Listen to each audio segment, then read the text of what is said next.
Okay. Shalom. Good morning. Shalom, Boker Tov. Good morning. Boker Tov. Okay, so we just give Torah to Yahweh for allowing us to continue with the Parashah study. We're going to be reading chapter 33, Beresheet, chapter 33. So we've been reading about Jacob, how he prepared to meet his brother Esau. His brother Esau is coming against him with 400 men. And Jacob prepared for that by separating the family into two camps in case Esau attacked half of the family, the other group could run away. And he sent him presents, a lot of presents, and he also spent time in prayer. He also had a very special encounter. He was wrestling with a malach, with an angel. Okay, so now we're going to read in chapter 33 the actual meeting of the two brothers, of the twins. And we're going to start with the blessing for the Torah reading. Baruch Yahweh Hamborah. Baruch Yahweh Hamborah Leolam Vaed. Baruch Atah Yahweh Eloheinu melech haolam asher bahar banu mikol hamim ונתן לנו את תורתו. Baruch Atah Yahweh נותן התורה. Amen. Okay, so we're going to begin with Beresheet chapter 33. And I'm going to share my screen so you can see the transliteration. And go to the beginning. That'll help. Okay. Chapter 33.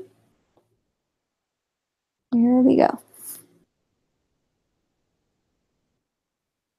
וישא יעקב עיניו, וירא והנה עשיו בא, ועמו 400 איש. וירחץ את הילדים על לאה ועל רחל, ועל שתי השפחות. וישם את השפחות ואת ילדיהן ראשונה, ואת לאה וילדיה אחרונים, ואת רחל ואת יוסף אחרונים. Okay. 1 and 2. 33, 1 and 2. And Jacob lifted his eyes and looked and saw Esau coming, and with him 400 men. And he divided the children among Leah and Rachel and the two female servants. And he put the female servants and their children in front, and Leah and her children behind, and Rachel and Joseph last. Okay, so kind of sad, but I guess the ones that were for him more important kind of were at the back, at the end. Okay, so we're going to hear verse 3 and 4. והוא עבר לפניהם. וישתחו ארצה 7 פעמים עד גישתו עד אחיו. וירוץ עשיו לקראתו ויחבקהו, ויפול על צוואריו וישקהו, ויבכו. Okay, 3 and 4. And he himself passed over before them and bowed himself to the ground 7 times until he came near to his brother. And Esau ran to meet him and embraced him and fell on his neck and kissed him, and they wept. Okay, so, he bowed for him 7 times. That's still trying to find favor with him. And we have the word here in Hebrew, Vaishbehu. So he embraced him, Vaishbehu, and Vayishakahu. So one interesting comment that I heard is that this word, he kissed him, Vayishkahu, in the original Hebrew has dots on top of it in the Torah. So the dot, there's 2 interpretations. So the dot means, Esau kissed him, but it wasn't wholehearted. Or the dots mean that Esau kissed him, and at this moment a miracle happened, and he was actually sincere when he saw his brother. and kissed him. So those are the two different views on why the word that he kissed him has dots on it. We're going to hear verse 5 through 7, 3 verses, 5 through 7. וישא את עיניו וירא את הנשים ואת הילדים, ויאמר מי אלה לך? ויאמר הילדים אשר חנן אלוהים את עבדיך. ותיגשנה השפחות הנה וילדיהן, ותשתחוונה, ותיגש גם לאה וילדיה וישתחוו, ואחר ניגש יוסף ורחל וישתחוו. Okay. And he lifted his eyes and saw the women and children, and said, Who are these with you? And he said, The children with whom Elohim has favored your servant. Then the female servants came near, and their children, and bowed themselves. And Leah also came near with her children, and they bowed themselves. And Joseph and Rachel came near, and they bowed themselves. We're going to hear verse 8 and 9. ויאמר מי לך כל המחנה הזה אשר פגשתי? ויאמר למצוא חן בעיני אדוני. ויאמר עשיו יש לי רב אחי, יהי לך אשר לך. Okay, and 8 and 9. Verse 8, Then Esau said, What do you mean by all this company which I met? And he said, To find favor in the eyes of my master. But Esau said, I have enough, my brother. Let what you have remain yours. So, and I wanted to point out right here a comment that I read. Lecha asher lach, let what is yours stay with you, like keep what is yours. Lach asher lach. And they comment that this, here when he said this, is very important because he is confirming that the blessings actually belong to Jacob. He's telling him, the blessings are yours fair and square. So keep what is yours. Let that which is yours be yours, and referring to all the blessings. And the numerical value means here is equivalent to secha brachot. This is the blessing. So referring to the blessing numerically refers to that. And also we wanted to point out here, it translates as I have enough, but actually Rav means abundant. I have a lot. I have a lot. So he's telling him, Esau was telling him, I have a lot. And this, the rabbis comment that this is an expression of impurity, because he's saying that I have a lot. And he says people that like Esau, people with the wrong ruach, feel like they have to show off and feel like they have to say, I have, look, I have, right? So I have a lot, Rob. We're going to see the opposite in verse 11. Jacob says, I have kol. I have everything. I have whole. I have what I need. It's basically what he's saying. I have what I need. And that is an expression of purity. So that is what righteous people say. I have what I need. Amen. Okay. All right. So let's go to verse 10 and 11. We're going to hear verse 10 and 11. ויאמר יעקב אל נא אם נא מצאתי חן בעיניך ולקחת מנחתי מידי, כי על כן ראיתי פניך כראות פני אלוהים ותרצני. קח נא את ברכתי אשר הובאת לך, כי חנני אלוהים וכי יש לי חול. ויבצר בו ויקח.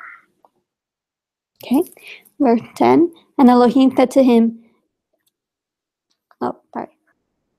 And Jacob said, No, please, if I have now found favor in your eyes, then receive my present from my hand, because I have seen your face, like seeing the face of Elohim, and you were pleased with me.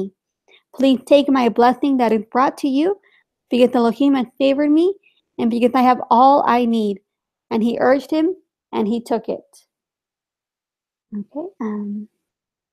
So here, verse 10. I have seen your faith, right? So your faith, like seeing the faith, the faith of Elohim. So I am just so happy. Basically saying, I'm just so happy that you are okay with me, that you are happy with me, that it is like I have received the blessing from Elohim. Yeah, because it means acceptance. Okay. Good. So we're gonna hear verse 12 through 14. And again, we're reading 3 together because they go together. We don't want to break them up.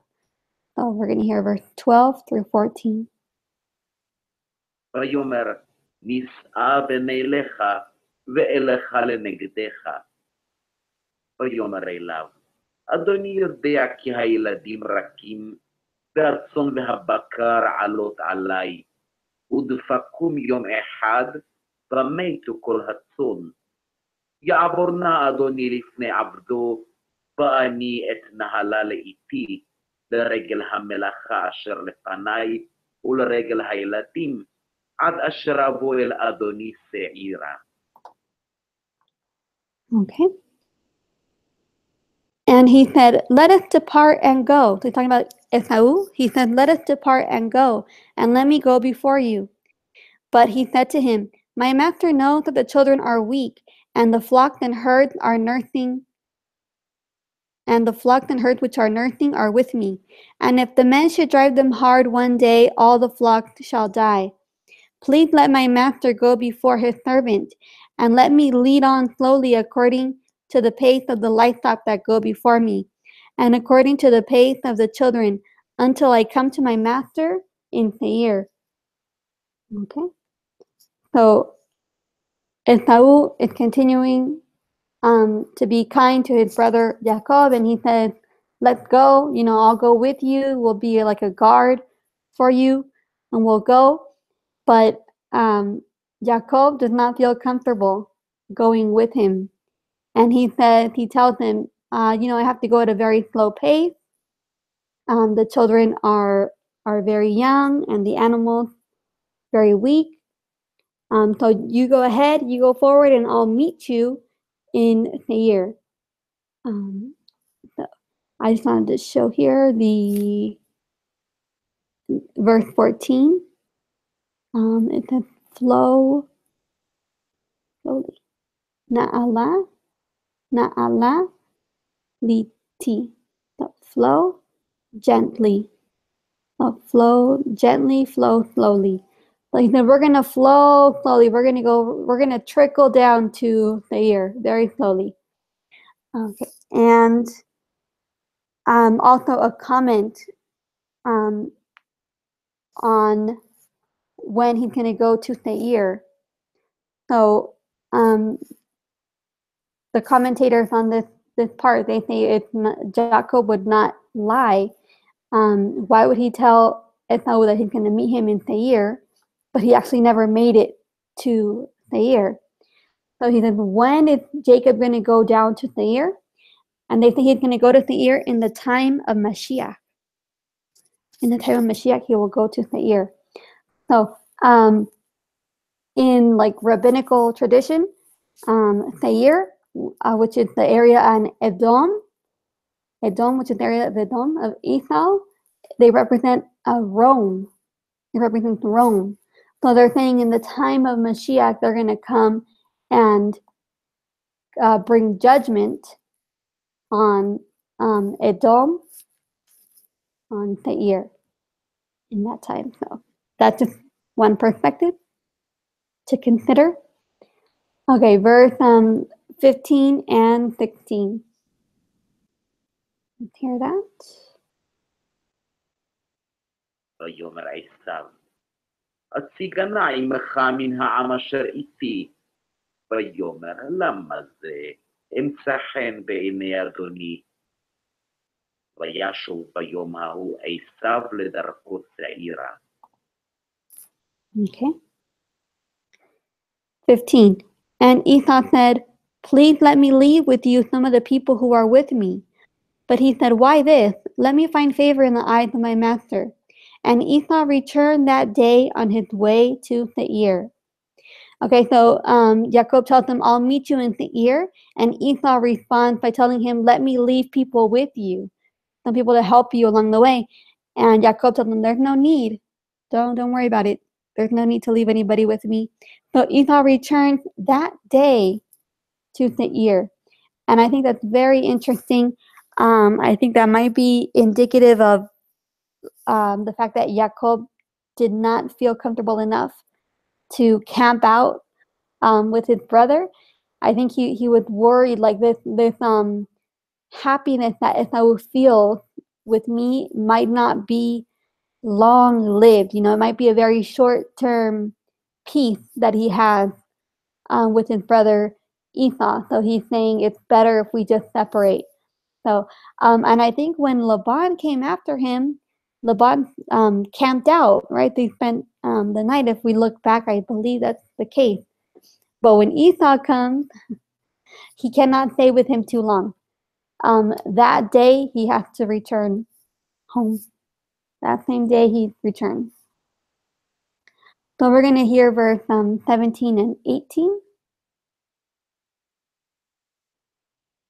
ויעקב נשא סוכותה, ויבן לו בית, ולמקנהו עשה סוכות, על כן קרא שם המקום סוכות. ויבוא יעקב שלם עיר שכם, אשר בארץ כנען, בבואו מפדן ארם, ויחן את פני העיר. Okay. And Jacob set out to Sukkot and built himself a house and made booths for his livestock. That is why the name of the place is called Sukkot. And Jacob came safely to the city of Shechem, which is in the land of Canaan, when he came from Padam Aram, and he pitched his tent before the city. Okay, so he journeyed to Sukkot, which means a booth. Okay, and he built a house, and he made booth. He made Sukkot for his animals.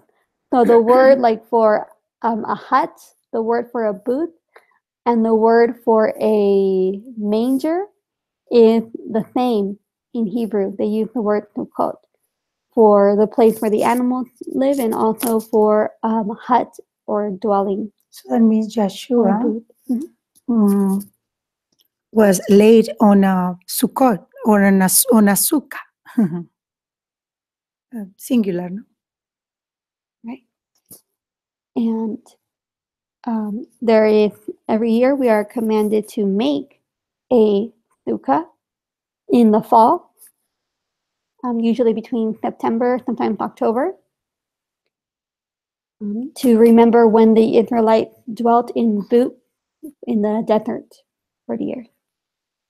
So let's read the last two verses, 19 and 20, the last two for this chapter.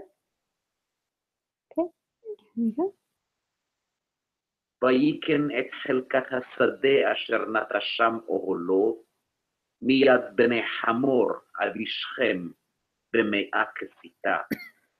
ויצב שם מזבח, ויקרא לו אל אלוהי ישראל. Okay. And he bought the portion of the field where he had pitched his tent from the children of Hamor, Shechem's father, for 100 kesita. And he set up an altar there and called it El Elohei Israel. Okay. Now, again, the word for altar, mizbeach. And he called it El, so Elohim. So it's like saying Elohim is the Elohim of Israel. It's the Elohim of Israel. Okay. And then the word Hamor the children of Hamor. Hamor means donkey. Just in case you guys were wondering what that meant. Very Oh. similar to Amor. Oh, yeah, that's true. So, do you want to add any comment about chapter 33 with the meeting of the two brothers?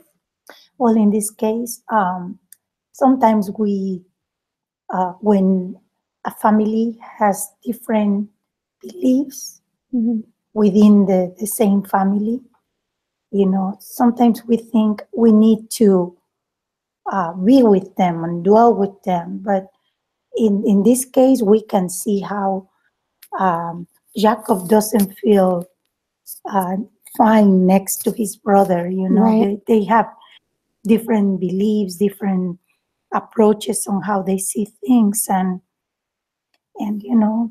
that's why Yahweh said that he loved Jacob and he abhorred Esau. So that has to do with the way that they conduct themselves. So not necessarily you need to mingle with them or dwell with them or feast with them. Mm-hmm. Yeah, Jacob managed peace between him and his brother, right? Came to an agreement of peace, but did not really, what's the word I'm looking for? Didn't really Commune? Yes, with his brother Esau, right? So he kept a distance. They wanted peace, but he kept a distance, definitely. Is there anything else you wanted to add? So we're going to read into chapter 34 a little bit. I don't think we have time to do the whole chapter, but at least we'll do the first 10 verses or so. So chapter 34 in Beresheet, and one of the saddest chapters because sorry, this is where Dinah is abducted.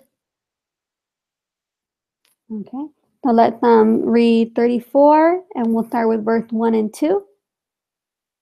Oh, let me share my screen.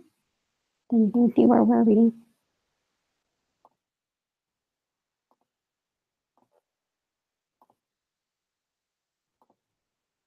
Okay, and let's make this a little bigger.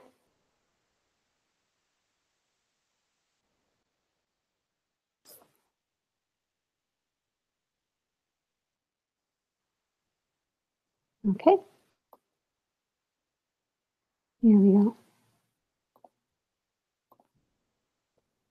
ותרא רחל כי לא ילדה ליעקב. Oh gosh, sorry guys, picked the wrong. פרק ל"ד. No, we're on the right one. 30. ותצא דינה בת לאה אשר ילדה ליעקב לראות בבנות הארץ. וירא אותך שכם בן חמור החיבי נשיא הארץ.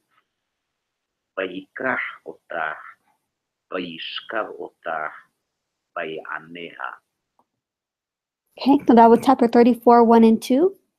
And Dinah, the daughter of Leah, whom she had borne to Jacob, went out to see the daughters of the land.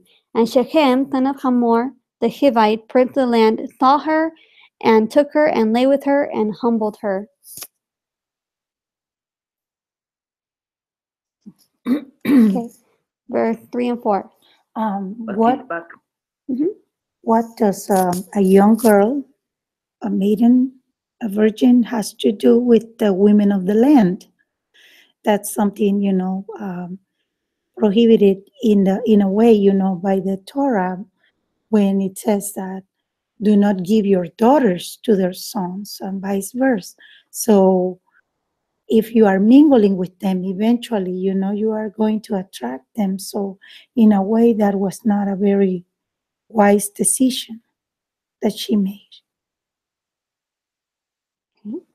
ותדבק נפשו בדינה בת יעקב, ויאהב את הנערה, וידבר על לב הנערה. ויאמר שכם אל חמור אביו לאמור, קח לי את הילדה הזאת לאישה. And his being clung to Dinah, the daughter of Jacob, and he loved the girl and spoke kindly to the girl. And Shechem spoke to his father Hamor, saying, "Take this girl for me for a wife." Okay, we're going to read 5 and 6. ויעקב שמע כי טימא את דינה ביתו, ובניו היו את מקנהו בשדה, והחריש יעקב עד בואם. ויצא חמור אבי שכם אל יעקב לדבר איתו. Okay. And Jacob heard that he had defiled Dinah his daughter. Now his sons were with his livestock in the field. So Jacob kept silent until they came. And Hamor the father of Shechem went out to Jacob to speak with him. Okay. And then verse 7. ובני יעקב באו מן השדה כשומעם, ויתעצבו האנשים, וייחר להם מאוד, כי נבלה עשה בישראל לשכב את בת יעקב, וכן לא יעשה. And the sons of Jacob came in from the field when they heard it, and the men were grieved and very wroth, because he had done a senseless deed in Israel by lying with Jacob's daughter, which should not be done.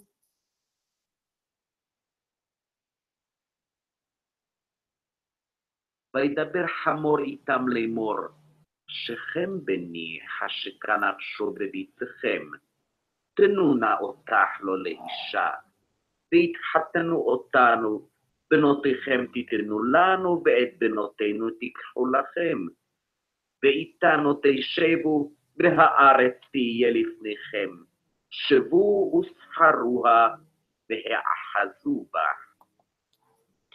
Okay, that was 8 through 10. But Hamor spoke with them, saying, "My son Shechem's being longed for your daughter. Please give her to him for a wife, and intermarry with us. Give us your daughters, and take our daughters for yourselves, and dwell with us, and let the land be before you. Dwell and move about in it, and have possessions in it." Okay. So we're going to stop there, just because of the time. We're going to stop there, but then we'll continue on with what happens with this proposal, right? So they're asking them to intermarry with them and mix with them, and obviously that is not permitted to them to do that. But we're going to see how they respond to that. It's a bit of a cliffhanger. So we'll continue. We're going to say do you have a comment before we? No. Okay. All right, so we'll say the blessing to close. Baruch atah Yahweh, Eloheinu melech haolam, asher natan lanu Torah emet, v'chaye olam natan bitochenu. Baruch atah Yahweh, noten haTorah. Amen. Okay. Shalom Aleichem. So we'll see you guys on Friday at 7 a.m. Have a Shalom. blessed day. Have a blessed day.